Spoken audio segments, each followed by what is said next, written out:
સમાચારની શરૂઆતમાં હાલ મહત્વપૂર્ણ સમાચાર મળી રહ્યા છે તો જે રીતે ગુજરાત કોંગ્રેસના પ્રભારી બદલાઈ શકે છે।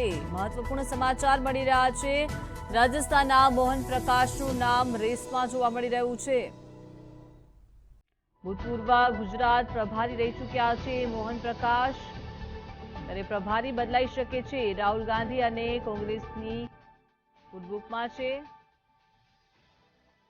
કર્ણાટકના બીકે હરિપ્રસાદનું નામ પણ આ રેસમાં જોવા મળી રહ્યું છે। રાજ્યસભાના સાંસદ છે બીકે હરિપ્રસાદ, તેઓનું નામ પણ આ રેસમાં જોવા મળી રહ્યું છે। એઆઈસીસીના જનરલ સેક્રેટરી પણ હરિપ્રસાદ છે।